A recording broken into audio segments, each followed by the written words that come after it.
Bismillahirrahmanirrahim. Assalamualaikum warahmatullahi wabarakatuh.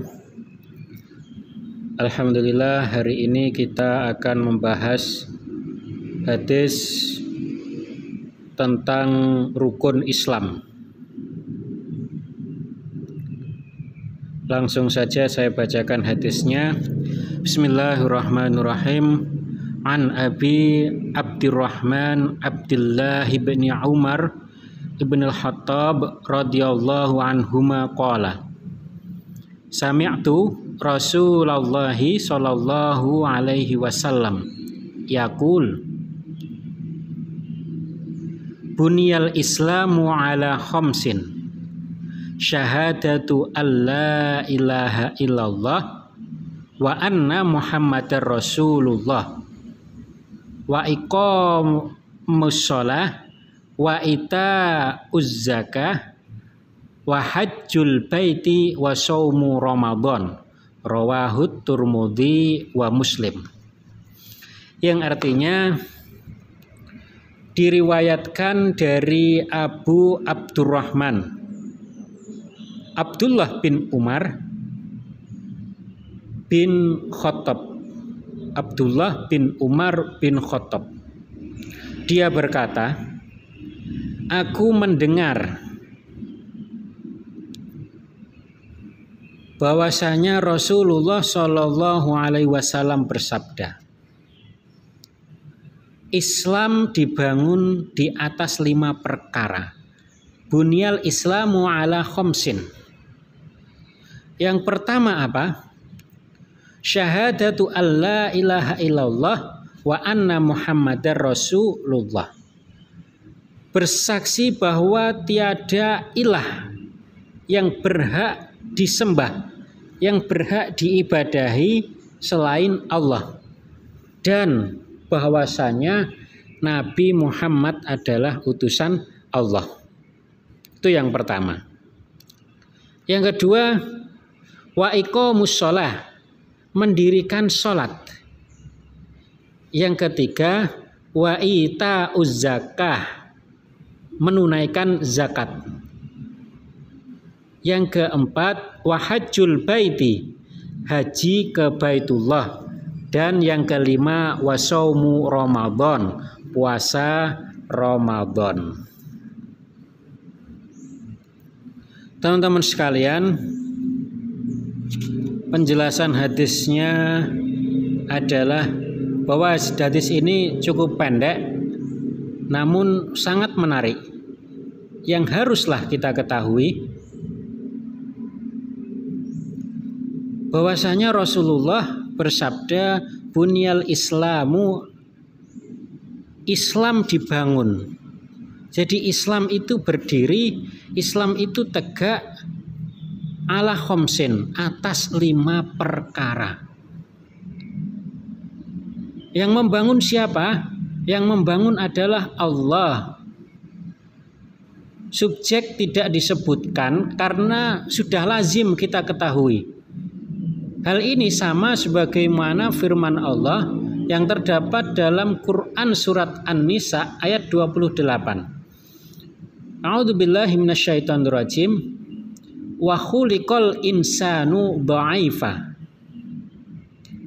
Karena manusia diciptakan bersifat dhaif, lemah.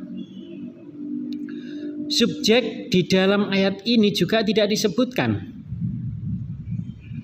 Juga tidak dijelaskan siapa yang menciptakan manusia. Kenapa? Karena sudah lazim kita ketahui. Jikalau ada kata kerja yang sudah diketahui subjeknya, maka menurut syariat ataupun takdir boleh tidak disebutkan subjeknya.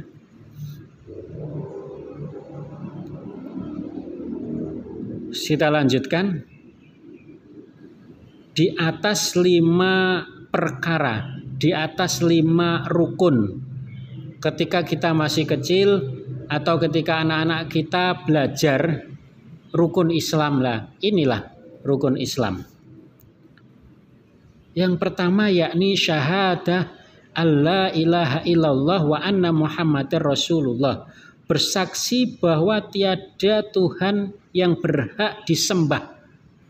Tidak hanya mempunyai arti tiada Tuhan, tapi di sini mempunyai makna yang lebih dalam. Apa itu? Yakni tiada Tuhan yang berhak disembah illallah, kecuali Allah. Karena kalau Tuhan zaman sekarang, Tuhan banyak sekali. Tuhan banyak sekali. Tapi kalau sesembahan, yakni hanyalah Allah. Maka syahadat atau syahadati Allah ilaha illallah diartikan bersaksi bahwa tiada ilah, tiada sesembahan yang berhak disembah illallah, kecuali Allah. Dan bahwasanya Nabi Muhammad adalah utusan Allah. Teman-teman sekalian, kata syahadah boleh di-i'rab dalam dua bentuk. Hal ini sesuai dalam kitab yang ditulis oleh Syekh Muhammad bin Shalih Al-Utsaimin, ya, dalam syarahnya hadis Arba'in Imam An-Nawawi. Kata syahadah boleh di-i'rab dalam dua bentuk. Pertama, di dhammah sebagai khobar untuk mubtada yang tidak disebut dengan perkiraan, yaitu syahadat. Yang kedua, di kasroh sebagai badal dari sabda khomsin. Ini badal ba' min kul atau badal pengganti untuk sebagian saja, bukan secara keseluruhan.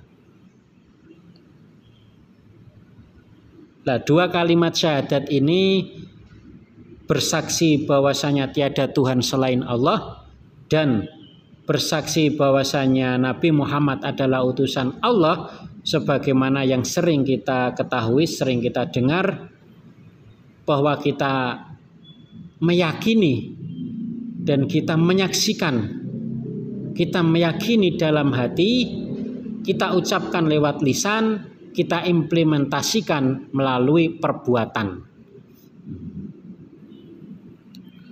Kita lanjut kepada yang selanjutnya, yakni wa iqamis shalah, mendirikan sholat. Wa itaiz zakah, menunaikan zakat. Wa hajjil baiti, haji ke Baitullah. Wa shaumi Ramadan, dan puasa Ramadan.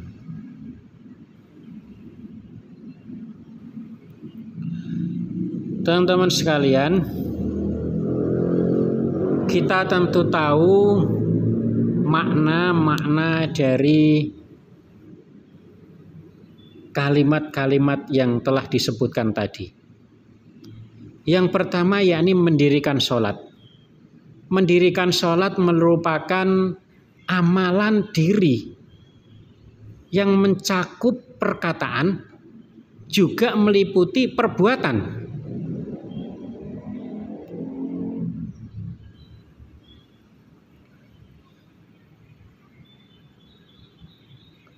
Ketika kita ingin melaksanakan sholat, tentu karena itu adalah kewajiban yang diwajibkan oleh agama kita Islam kepada kita, manusia yang meyakini bahwasanya Allah adalah satu-satunya Tuhan yang berhak disembah dan Nabi Muhammad adalah utusan Allah.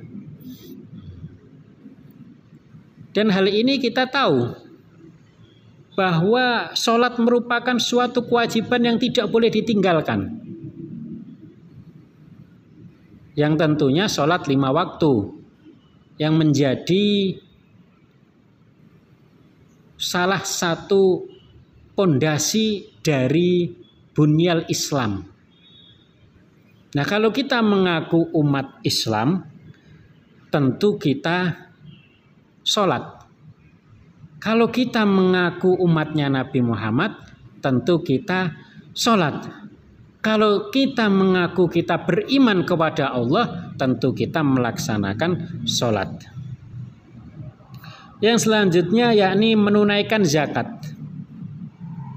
Kalau mendirikan sholat merupakan amalan raga, amalan diri yang mencakup perkataan dan perbuatan, maka menunaikan zakat merupakan ibadah harta, bukan raga, bukan diri, namun harta.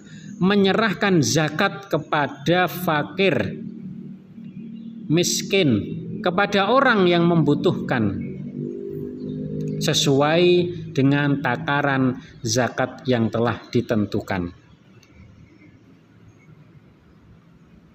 Dan ini menjadi kewajiban. Kalau sedekah sunnah, kalau infak sunnah, kalau wakaf sunnah. Namun kalau zakat wajib hukumnya, harus kita tunaikan, harus kita laksanakan, jangan ditunda. Kalau sudah waktunya maka harus segera dilaksanakan. Teman-teman sekalian, lalu yang selanjutnya yakni setelah menunaikan zakat, yakni tentang wahajjil baiti, haji ke Baitullah.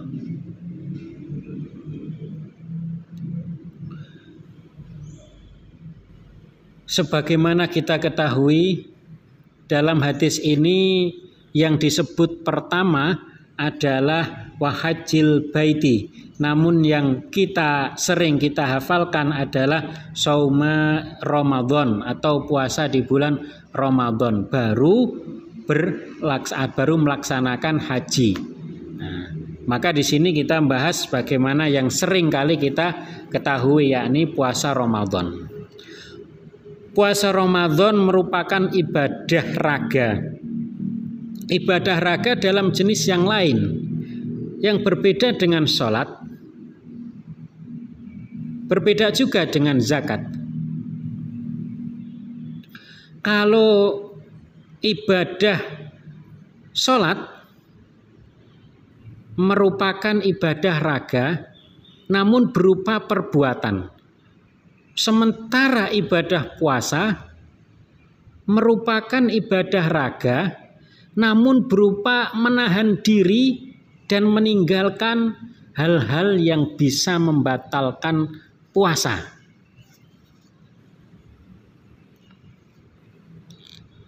Seperti itulah Allah memberlakukan kita umat Islam untuk beribadah secara bervariasi.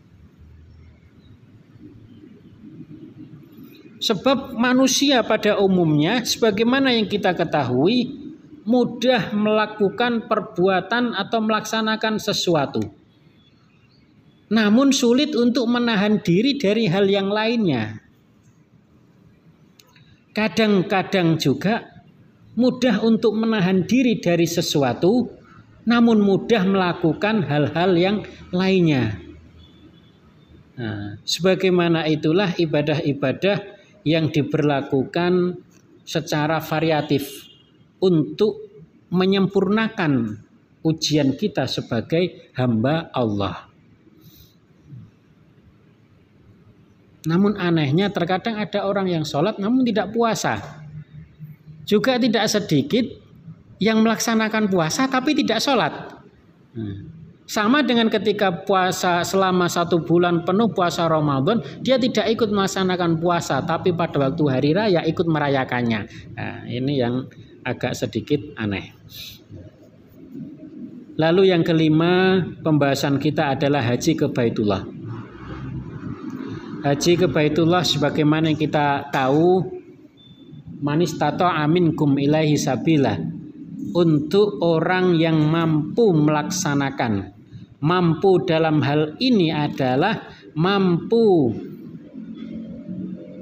berupa kesehatan, mampu berupa finansial atau dana atau uang. Kalau memang mampu, sehat badannya, sehat jiwa raganya, sehat keuangan dan kantongnya, maka harus hukumnya untuk melaksanakan ibadah haji tersebut. Jangan sampai ditunda kalau sudah mampu.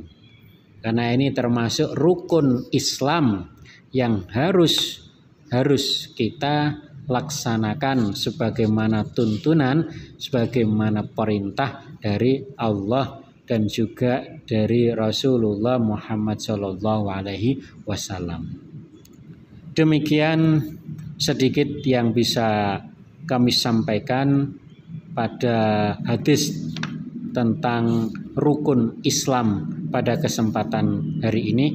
Mudah-mudahan bermanfaat. Akhirul kalam, billahi taufiq wal hidayah. Wassalamualaikum warahmatullahi wabarakatuh.